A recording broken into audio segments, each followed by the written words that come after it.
गौर से सुनिए दोस्तों, आज मैं आपको आपके जीवन का सबसे बड़ा रहस्य बताने जा रहा हूँ। एक ऐसा रहस्य जो अगर आपने समझ लिया तो आपकी किस्मत, आपकी आदतें, आपका आत्मविश्वास सब कुछ बदल सकता है। क्या आपने कभी सोचा है कि आप जो भी करते हैं वह सच में आप करते हैं या कोई और आपके भीतर बैठा हुआ आपको चला रहा है? आप सुबह अलार्म लगाते हैं, रात में पूरी योजना बनाते हैं कि कल से नई शुरुआत होगी, लेकिन सुबह अलार्म बजता है और आपका हाथ अपने आप स्नूज पर चला जाता है। वह हाथ किसने चलाया? आपने या आपके भीतर कोई और था? यही है चेतन और अवचेतन मन का खेल। आपका चेतन मन कहता है मुझे सफल बनना है, लेकिन आपका अवचेतन मन कहता है आराम ज्यादा अच्छा है। और सच्चाई यह है कि जीत हमेशा उसी की होती है जो ज्यादा ताकतवर है। आपका चेतन मन सिर्फ 5% है, आपका अवचेतन मन 95% है। मतलब जो निर्णय आप सोच समझ कर लेते हैं वह बहुत कम है। ज्यादातर फैसले आपकी पुरानी आदतें, पुराने डर, पुरानी मान्यताएं तय करती है। कभी गौर किया है कि कुछ लोग बिना ज्यादा मेहनत के भी आत्मविश्वासी लगते हैं और कुछ लोग बहुत टैलेंटेड होते हुए भी खुद को छोटा समझते हैं। फर्क कहाँ है? दिमाग में, लेकिन चेतन में नहीं, अवचेतन में। जब आप छोटे थे, अगर किसी ने बार बार कहा तू कमजोर है, तू कुछ नहीं कर पाएगा, तेरे बस की बात नहीं, तो ये शब्द आपके अवचेतन में रिकॉर्ड हो गए। अवचेतन मन मजाक नहीं समझता, वह हर बात को आदेश समझता है और फिर धीरे धीरे वह आपके व्यवहार को उसी दिशा में ढाल देता है।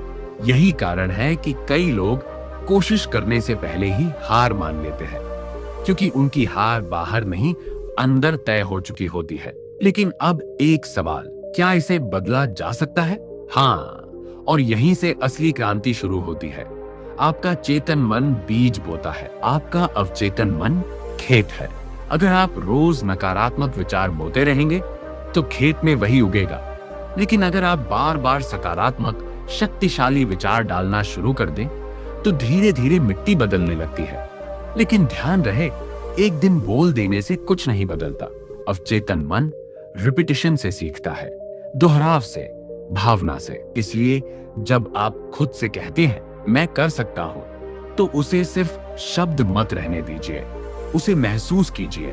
कल्पना कीजिए कि आप सफल हो चुके हैं, आप आत्मविश्वास से भरे हुए हैं, लोग आपकी इज्जत कर रहे हैं। जब आप भावना जोड़ते हैं तब अवचेतन मन उसे सच मानना शुरू करता है। यही कारण है कि विजुअलाइजेशन इतनी शक्तिशाली होती है। दुनिया के कई महान लोग, खिलाड़ी, वैज्ञानिक, कलाकार पहले अपने मन में जीतते हैं, फिर मैदान में। लेकिन समस्या ये है कि ज्यादातर लोग अपने अवचेतन को बिना पहरेदार के छोड़ देते हैं। आप दिन भर क्या देख रहे हैं, क्या सुन रहे हैं, किसके साथ बैठ रहे हैं, हर चीज आपके अवचेतन में जा रही है। अगर आप रोज नकारात्मक खबरें, शिकायतें, डर और तुलना से घिरे हैं, तो आपका अवचेतन उसी माहौल को सामान्य मान लेता है। फिर जब आप कुछ बड़ा करने की कोशिश करते हैं तो अंदर से आवाज आती है, यह तेरे जैसा नहीं है। लेकिन सुनिए, अवचेतन मन दुश्मन नहीं है, वह आपका सबसे वफादार सेवक है। बस अभी वह गलत आदेशों पर काम कर रहा है। जैसे ही आप उसे नया आदेश देंगे, वह उसी दिशा में काम शुरू कर देगा। आज से एक प्रयोग कीजिए। 21 दिन तक सुबह उठते ही 5 मिनट अपने लक्ष्य को याद कीजिए। आंखें बंद कीजिए, खुद को उस स्थिति में देखिए, महसूस कीजिए और दिन भर अपनी आत्मवार्ता पर नजर रखिए। जैसे ही मन कहे नहीं होगा, तुरंत जवाब दीजिए सीख लूंगा। जैसे ही मन कहे कल से करेंगे, तुरंत कहिए अभी।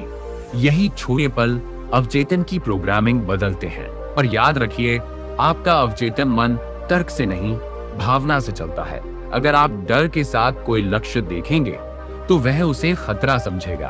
अगर आप उत्साह के साथ देखेंगे तो वह उसे अवसर समझेगा। यही कारण है कि कुछ लोग कठिन परिस्थितियों में भी मजबूत रहते हैं, क्योंकि उनके अवचेतन में ये बिलीफ बैठ चुका होता है, मैं हर परिस्थिति से सीख सकता हूँ। आपका भविष्य आपकी परिस्थितियां तय नहीं करती, आपके अंदर बैठे बिलीफ्स तय करते हैं। और बिलीफ्स बदले जा सकते हैं धीरे धीरे, लगातार, सचेत प्रयास से। आज फैसला कीजिए कि आप अपने मन को बिना दिशा के नहीं छोड़ेंगे। आप अपने चेतन मन से नए बीज बोएंगे, बार बार बोएंगे, भावना के साथ बोएंगे, और फिर देखिए कैसे आपका अवचेतन उसी के अनुसार रास्ते खोजने लगता है। आपको सही लोग मिलते हैं, सही मौके दिखने लगते हैं, आत्मविश्वास बढ़ने लगता है। क्योंकि बाहर की दुनिया नहीं बदली होती, आपके अंदर की प्रोग्रामिंग बदल चुकी होती है।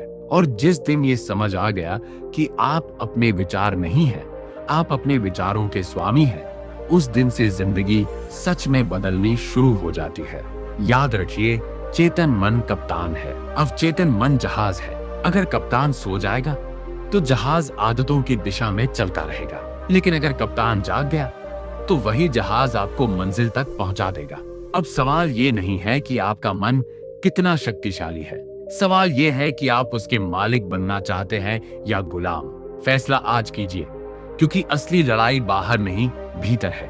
और जिसने भीतर जीत लिया, उसके लिए बाहर की जीत सिर्फ समय की बात है।